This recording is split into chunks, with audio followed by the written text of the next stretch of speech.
अभी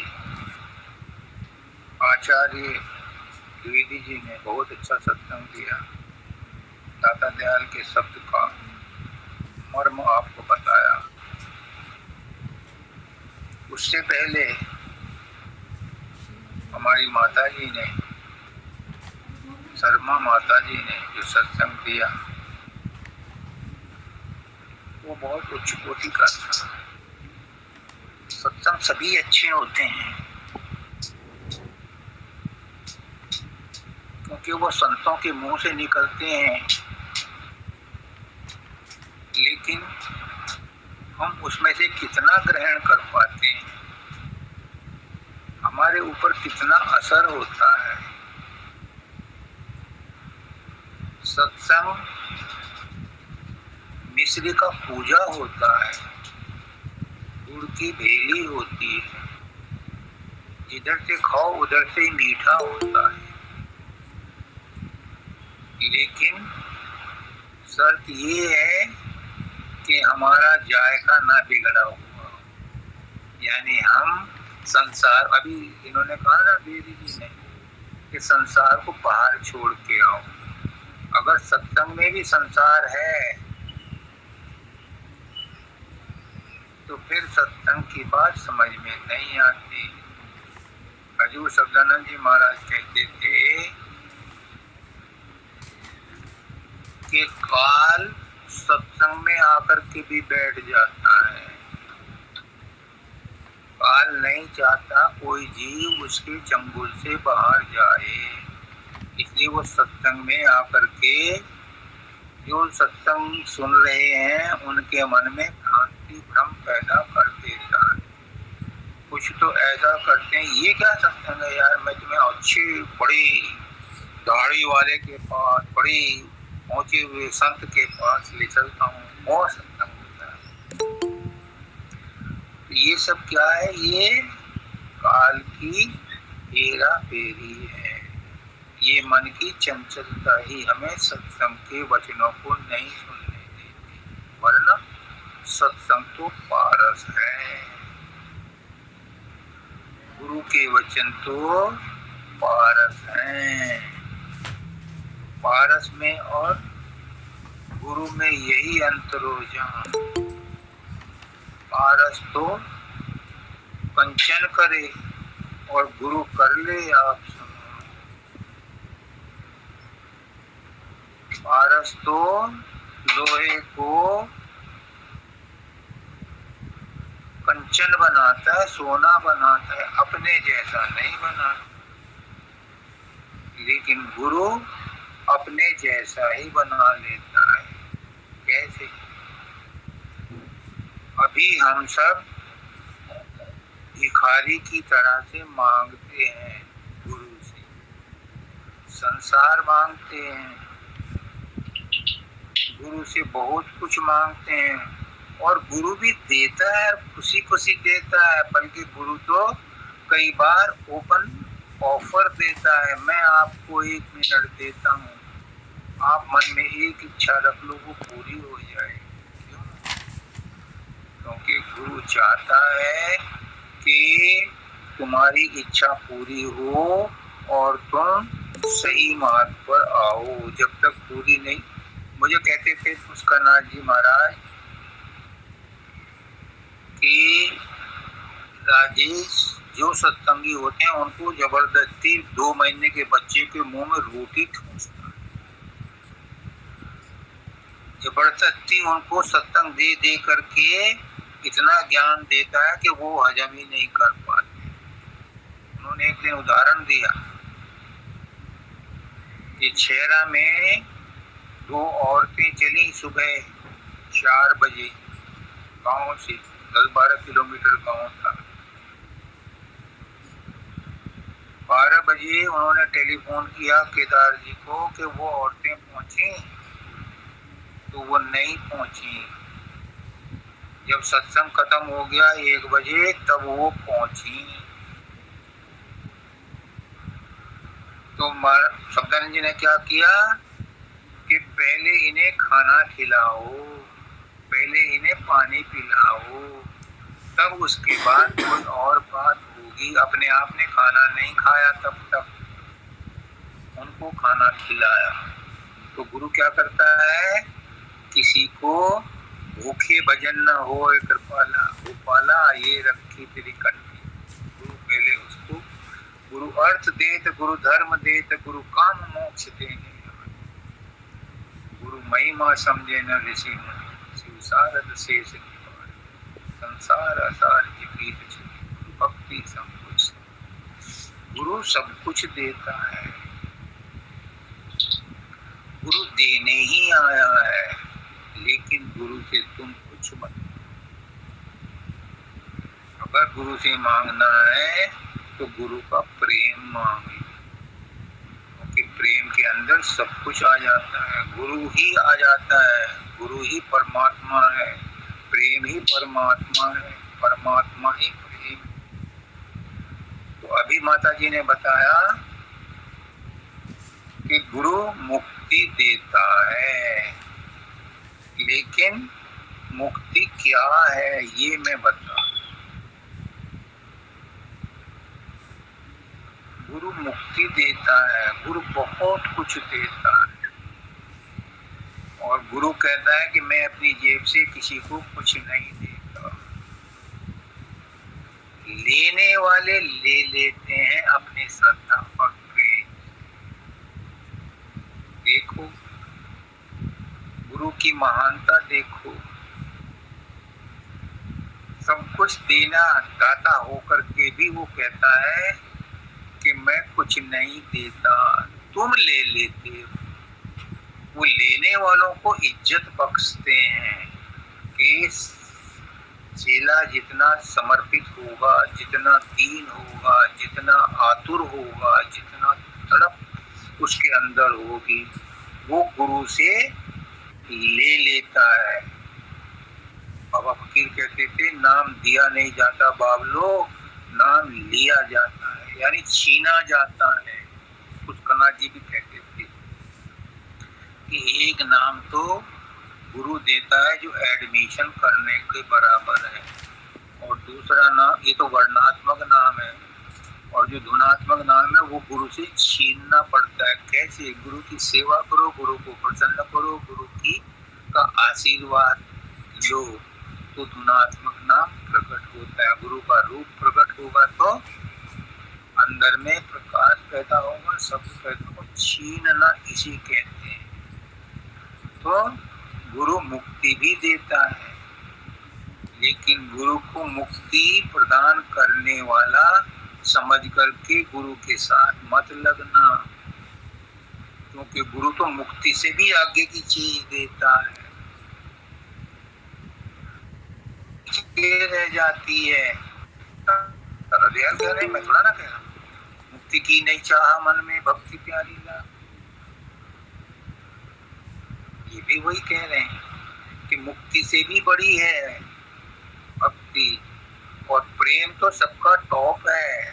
मानव जी कहते हैं प्रेम के अंदर सब कुछ दग्ध हो जाता है, ज्ञान भी दग्ध हो जाता है। प्रेम तो ऐसी अनुपम चीज है कि इसकी परिभाषा ही नहीं है, इसका कोई व्याख्या ही नहीं है। पर प्रेम को कोई नहीं बता सकता, जैसे परमात्मा को कोई नहीं जान सकता, प्रेम को भी कोई नहीं जान सकता। तो अगर गुरु से मांगना पड़े तो गुरु का प्रेम मांगे। दूसरी बात, हम जो संसार में चीज चाहते हैं कि हमें मिल जाए, संसार की चीज की बात करना,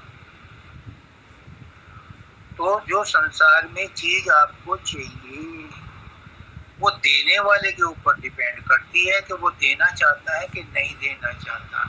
आपके चाहने से नहीं मिलेगी, लेकिन गुरु अध्यात्म में आपको बिन मांगे ही दे देता है। पर संसार में कोई भी चीज आपको आपके चाहने से नहीं मिलेगी, देने वाले की इच्छा पर है कि वो देता है कि नहीं। आपको कोई मकान पसंद आया, आप उसको खरीदने के लिए गए, मकान मालिक को बोलते हैं कि क्या कीमत लोगे आप, ये मकान मुझे चाहिए। उसने कहा जी ये बिकाऊ नहीं है, आप कितनी भी कीमत देना चाहो ये बिकाऊ नहीं है। तो देने वाले के ऊपर डिपेंड करता आपको अगर पानी पीना है, आप कुएं पर गए, कुएं पर पनियारी पानी भर रही है, आप कहते हो पानी पिला दे, उसकी मर्जी है वो पिलाए। एक संत महात्मा जा रहे थे, रास्ते में एक गांव पड़ा, वहां पर उन्होंने कहा अपने चेलों से, जाओ पनियारी पानी भर रही है, तुम भी पी लो और मेरे कमंडल में ले आओ। अब वो गए, उन्होंने कहा, उसकी चेचक में एक आंख जो है बैठ गई थी। उससे कहा, कानी माता हमें पानी पिला दे। लगा दूर पानी पिलाऊंगी, पानी नहीं पिलाया। फिर उन्होंने कहा, भाई पी लिया पानी, मेरे लिए लाए पानी, अब उससे मना कर रही है पानी। अच्छा चलो मैं चलता हूँ।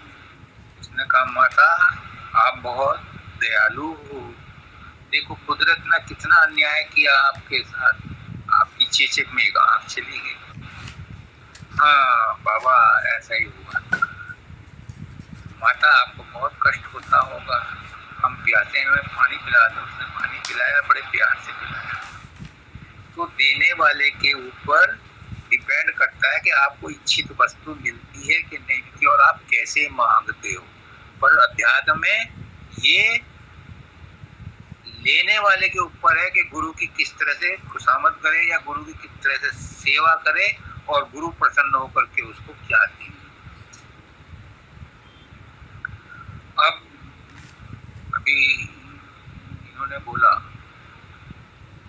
आचार्य द्विवेदी जी कि जब ये जाते थे सत्संग में तो मानव दयाल जी का चेहरे पर नगार जमाते थे और ये गलत आदत राजेश को भी। जो स्टेज पर बैठे होते थे आचार्य, वो भी परेशान रहते थे कि ये कौन सा आदमी है कि महाराज जी को इधर उधर देखने नहीं देता, इन्हीं के चेहरे पे निगाह बढ़ाए रहता है और फिर महाराज जी इसी की तरफ देखते हैं, इधर उधर चारों तरफ नहीं देखते। अब उसका भेद समझ में आया कि ऐसा कुदरत खुद करवाती है। क्यों? क्योंकि स्वामी जी महाराज कह गए, गुरु का देख आंख और माथा, गुरु का रूप रहे। अगर गुरु से प्राप्त करना है तो उसके माथे पर टकटकी लगा करके देखो, आंखों से जो ऊर्जा निकलती है उसे ग्रहण करो, उसकी जो रेडिएशंस हैं जब एकाग्र होगी तब तुम्हें वो चीज मिलेगी। बाजीगर क्या करते हैं, मैजिशियन क्या करते हैं, दीवार पर एक निशान लगाते हैं और उस पर टकटकी लगा करके देखते रहते हैं। जब वो देखते देखते लाल होता है, सफेद होता है, फिर उसके ऊपर वो और एकाग्रता करते हैं, कहते हैं फूल बन जाता है, कबूतर बन जाता है। यानी उस सिद्धि शक्ति प्राप्त कर लेते हैं उस कंसंट्रेशन से, एकाग्रता से। तो गुरु के आंख और माथा देखने से, गुरु का चेहरे पर निगाह जमाने से उसकी रेडिएशन डायरेक्ट आपको मिल जाती है। जब पहले एंटीना होते थे टीवी के, तो हम देहरादून में थे,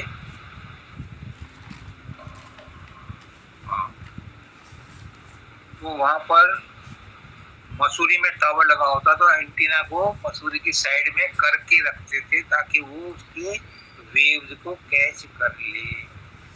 बस गुरु का चेहरा भी एंटीना है, उसके चेहरे पर ध्यान लगा करके सत्संग सुनोगे तो मन वेवरिंग नहीं करेगा, मन भटकेगा। ये आजमाई हुई बात है, ये आजमाया हुआ नुस्खा है। पिछली बार का माता जी का जो शब्द था उसकी 3 लाइनें उन्होंने कहा था कि महाराज जी इसका आगे बताएंगे। मैं भी उस पर बताना चाह रहा था, तो आज समय मिला है। इनका शब्द था, उसमें 3 नीचे की लाइन थी, सुन शिखर चढ़ हंस रूप धर। जरा वंदिता एक बार पूरा पढ़ दे, तभी इनकी समझ में आएगा, तारतम्य तभी बैठेगा। ठीक है गुरुदेव, 1 मिनट दीजिए बस। पहली लाइन, गुरु घाट चलो मन भाई। हाँ,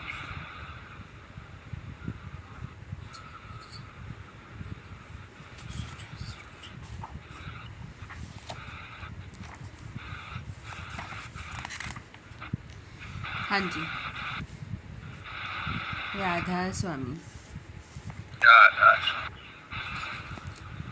गुरु घाट चलो मन भाई, सूरत चदरिया लेव धुलाई। सेवा साबन दर्शन मंजन, प्रेम का नीर भराई। सूरत चदरिया लेव धुआई, वचन की रेह भाव की भाठी, विरह की अगन जराई।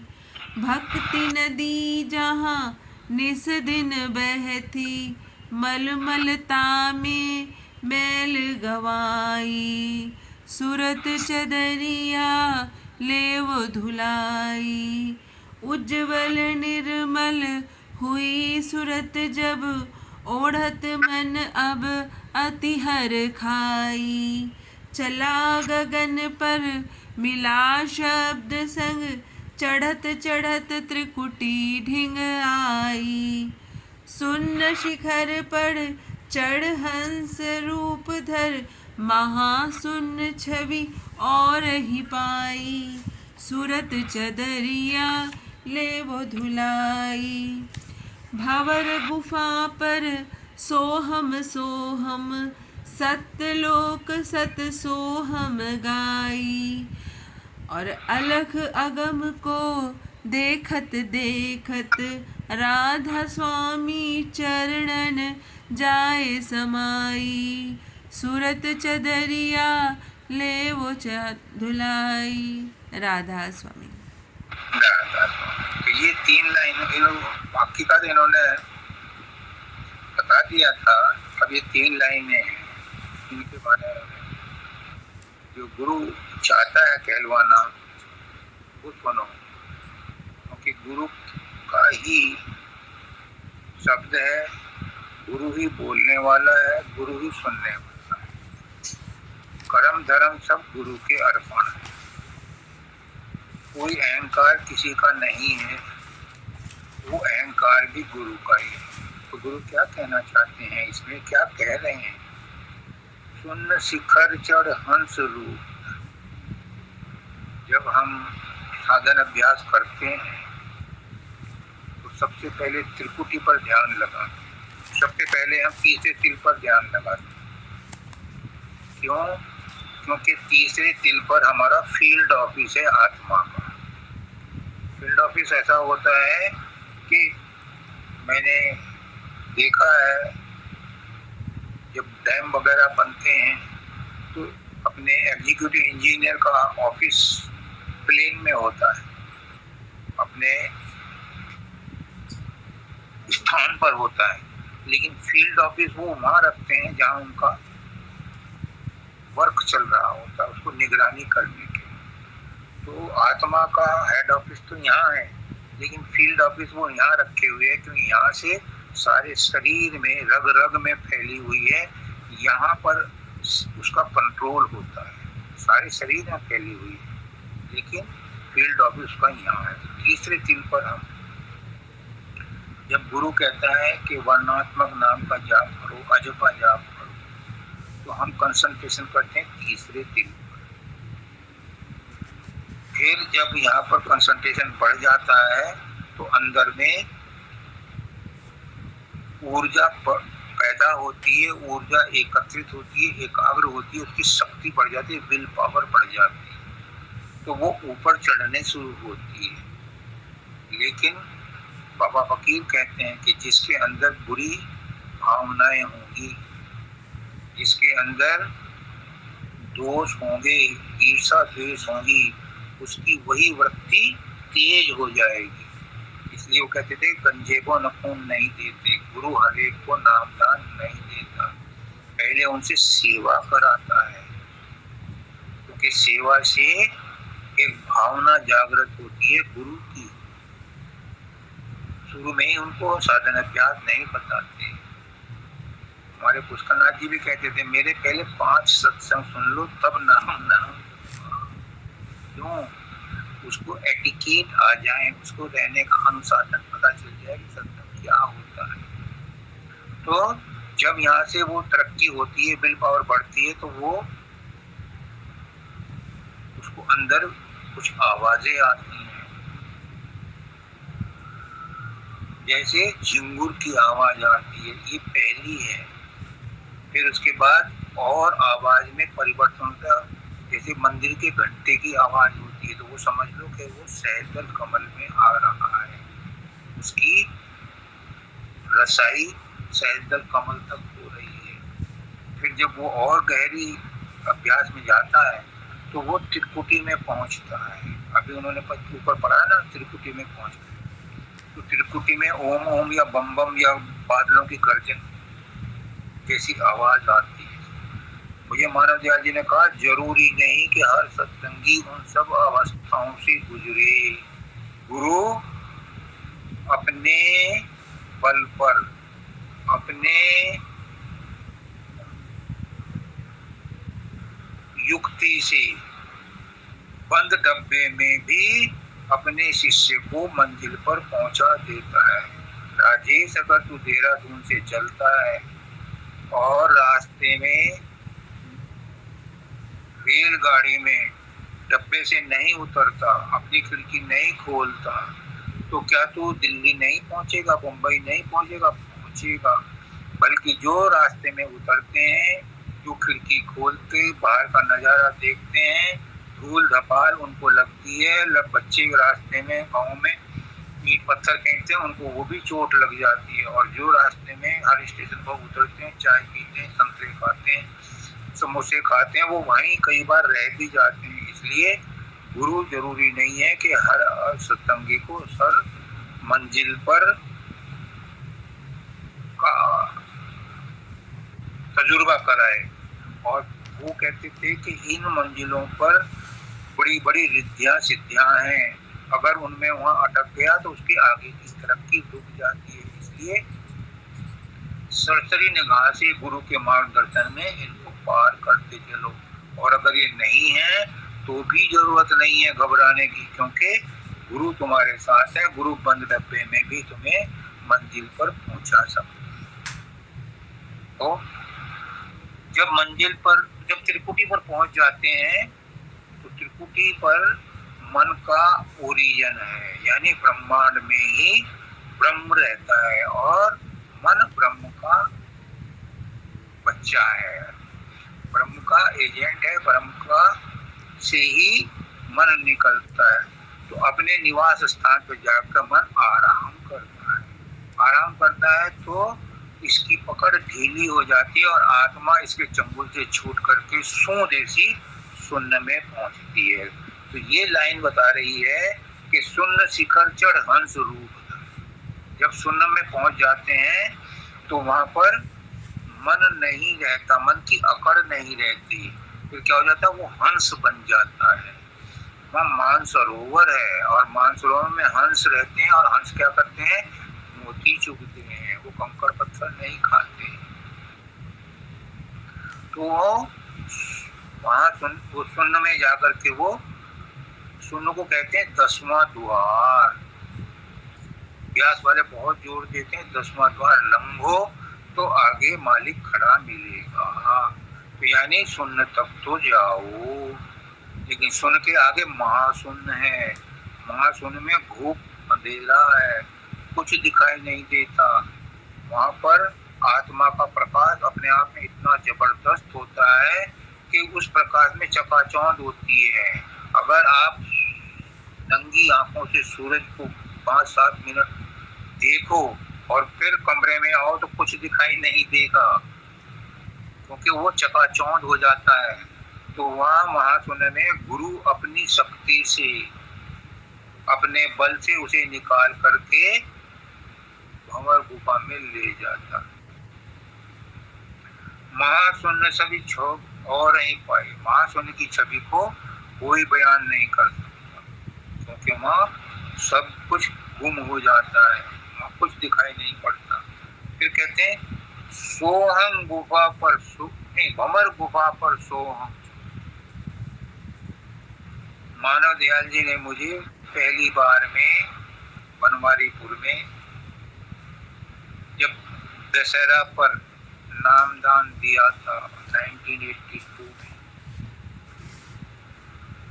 शायद अमेरिका से आने के बाद मैं पहला ही आदमी हूँ नाम लेने वाला। हो सकता है इससे पहले भी लोगों ने लिया मानव दयाल जी से। मैं अपनी कल्पना बता रहा हूँ। तो उन्होंने मुझे सोहम ही नाम दिया था। राधा स्वामी नाम पर 2.5 साल बाद मेरठ में दिया था। वहां तो उन्होंने मुझे सोहम ही दिया। अब सोहम क्या है?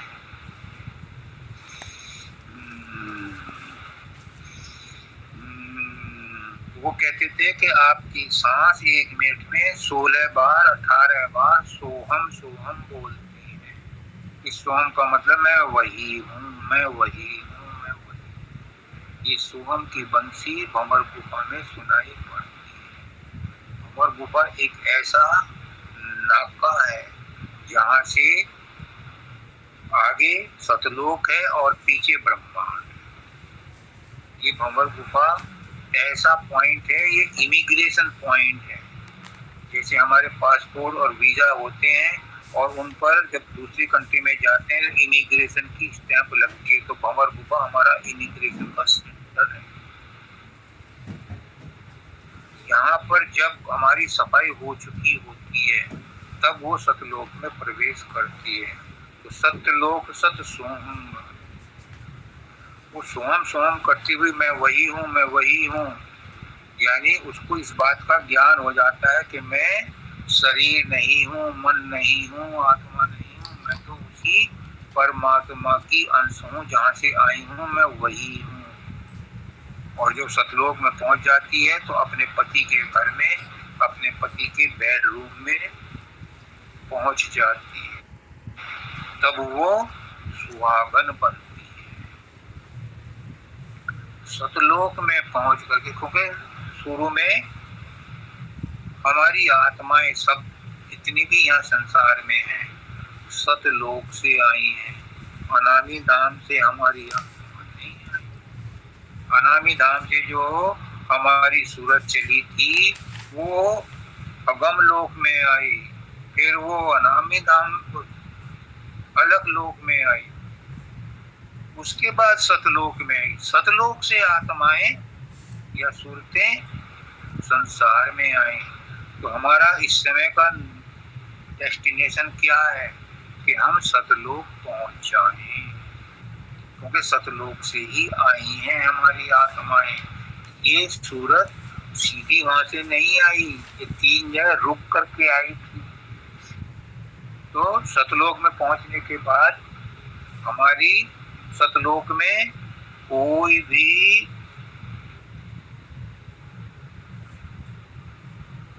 क्या कहते हैं उसे, मृत्यु नहीं होती, कोई भी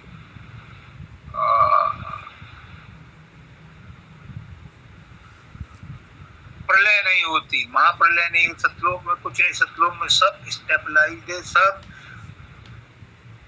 स्थिर है, सब स्वच्छ है, सब कुछ वहाँ निर्मल है।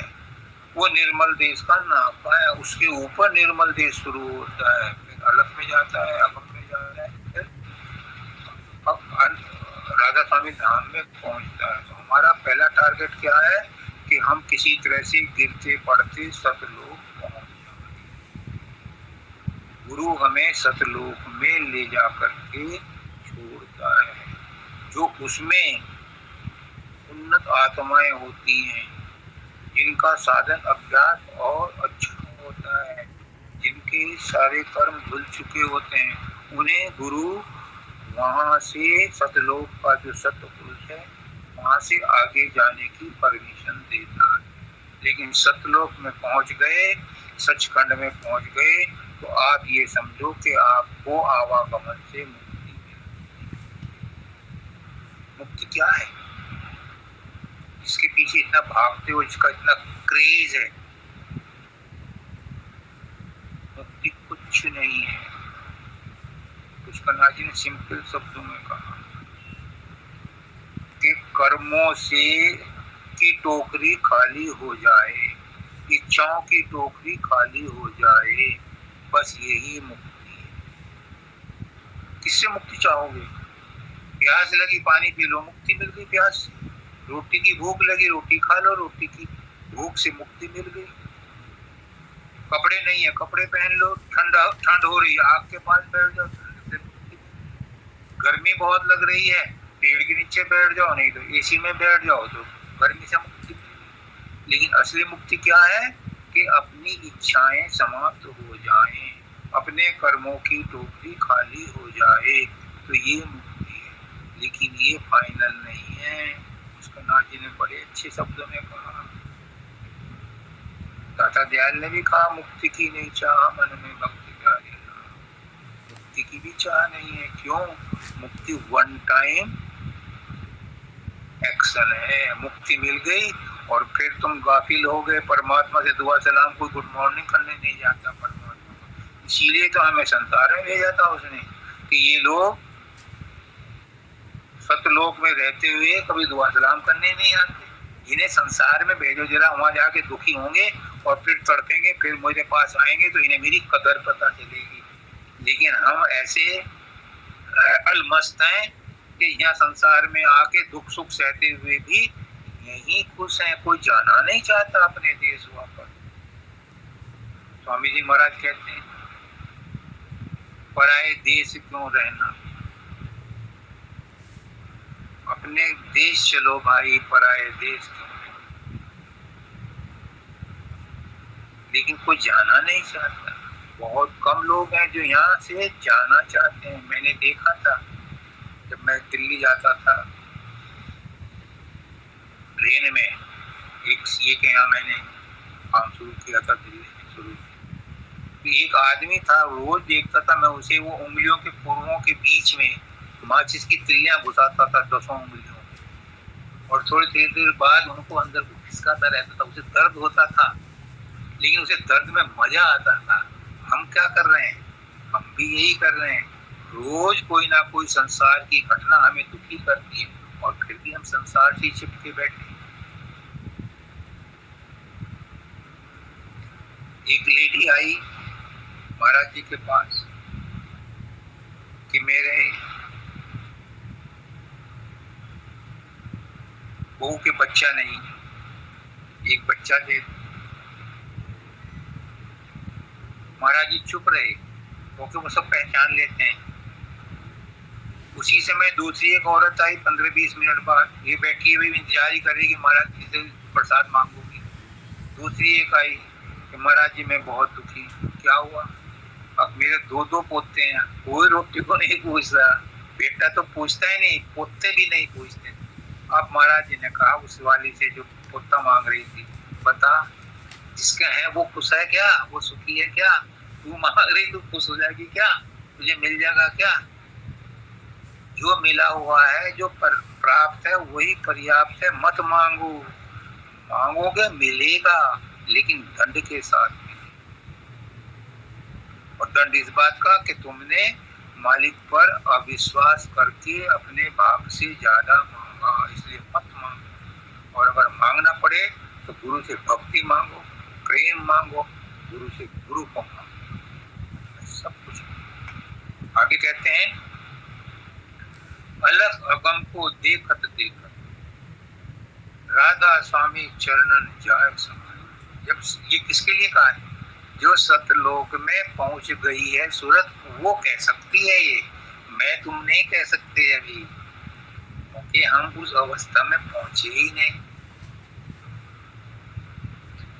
जब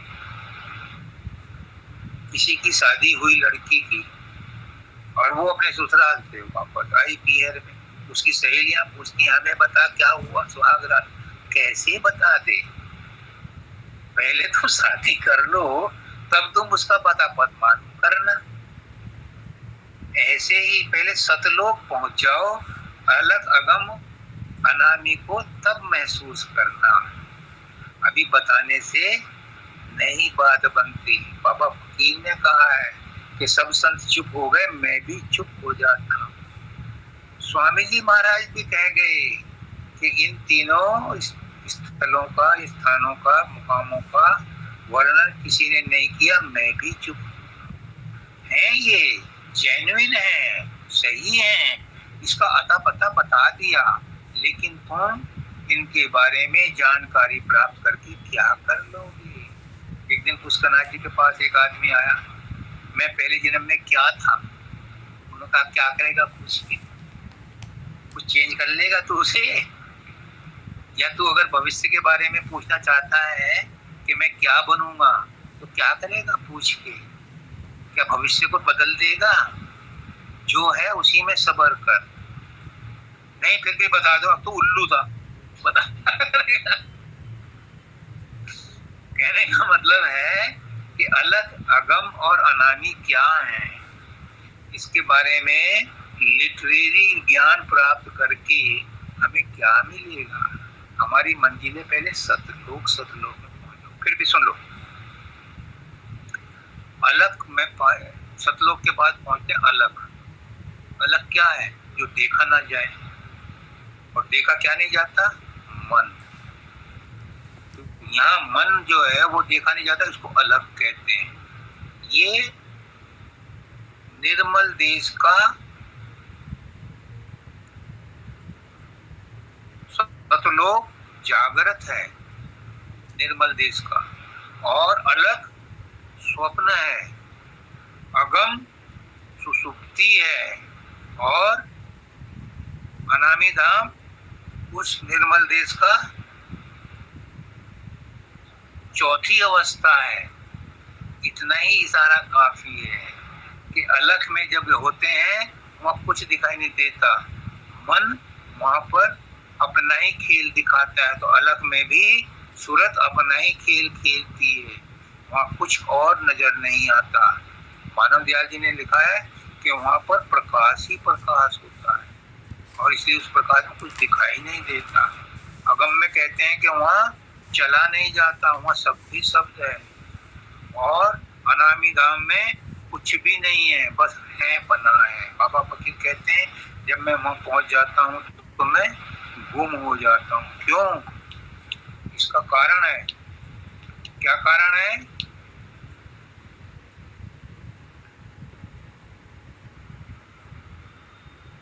कारण ये है कि जो हिसाब किताब रखने वाला है, कौन रखता है हिसाब किताब? मन रखता है, चित्त रखता है। ये वहां प्रेजेंट नहीं होते, तो इसलिए उस अवस्था का बयान कोई संत महात्मा नहीं कर पाता। बाबा फकीर ने कहा जब मैं वहां पहुंच जाऊंगा तो बता जाऊंगा संसार को कि वहां मैंने क्या देखा। जब वो पहुंच गए तो उनसे पूछा आप बताओ क्या क्या देखा? कहते मैं क्यों बताऊं, अपने आप जाओ, खुद खाओ और जान जाओ। तो हर संत महात्मा यही कहता है कि अपना अनुभव अपने आप प्राप्त करो। मेरे अनुभव से तुम्हें कुछ मदद नहीं मिलेगी, मैं अपना अनुभव कह भी नहीं पाऊंगा, और अगर कह भी दिया टूटे फूटे शब्दों में तो तुम्हारे काम नहीं आएगा। मैंने रोटी खाई है, चाहे साग के साथ खाई है या रोटी खाई है, पानी के साथ खाई है या खाई, तुम्हारे ऊपर इसका फर्क नहीं पड़ेगा। तुम खुद खा के देखो, खट्टा है, मीठा है, अच्छा है, खराब है। जिसको भूख हो वो खाए और उसका स्वाद जान जाए। तो जिसको इन स्थानों की सैर करनी हो, पहले तो वो सतलोक में पहुंचे। सतलोक का ज्ञान जब उसे मिल जाएगा तो अगला ज्ञान स्टेप बाय स्टेप अपने आप ओपन होता जाएगा, खुलता चला जाएगा। आजकल तो मैंने देखा है एयरपोर्ट पर भी जहाँ कोई गेट होते हैं और कोई यात्री उसमें से आता है तो ऑटोमेटिक गेट खुल जाते हैं, स्लाइडिंग गेट होते हैं, उनमें सेंसर लगे होते हैं। तो सतलोक में जब कोई पहुंच जाता है तो आगे भी सेंसर लगे होते हैं, अलग अगम अनामी के लिए। तो जैसे वहां पहुंचते हैं वो गेट अपने आप खुलते जाते हैं। अभी से उनके बारे में ना मुझे पता है ना मैं बता सकता हूँ। जितना ज्ञान गुरु ने दिया था, जितना कहलवाया था, जितना उन्होंने कहा था, वो मैं बयान कर चुका। इसके अलावा मैं यही प्रार्थना करता हूँ कि सब लोग मिल करके कोशिश करो कि किसी तरह से गुरु के वचनों पर चलते हुए उनका अनुसरण करते हुए सतलोक की मंजिल प्राप्त कर लो। सबको राधा।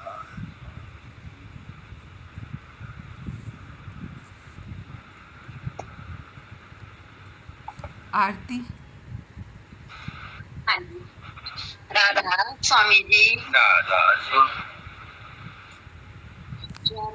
शरण की वंदना नित्य कोई और न काम, गुरु बसो चित आए मेरे, बख्श दो निज नाम।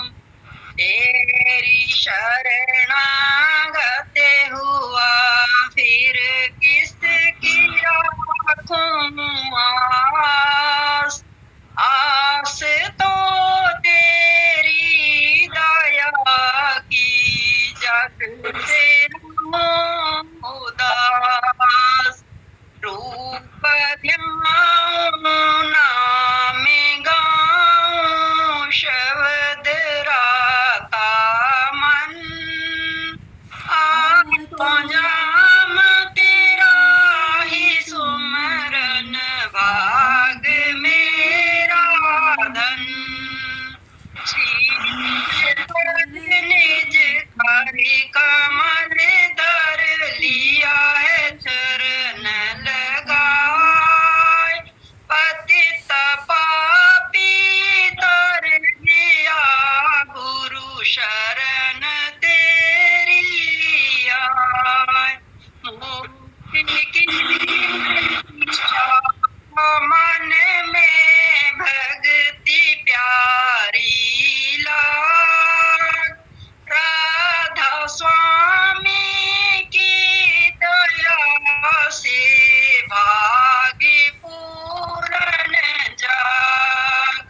मुक्ति की नहीं चाह मन में भक्ति प्यारी लाग, राधा स्वामी की दया से भाग्य पूर्ण जाग। चरण शरण की वंदना नित्य कोई और न काम, गुरु बसो चित आए मेरे, बख्श दो निज नाम। दाता बख्श दो निज नाम, सतगुरु बख्श दो निज नाम। राधा स्वामी जी। राधा स्वामी। राधा स्वामी।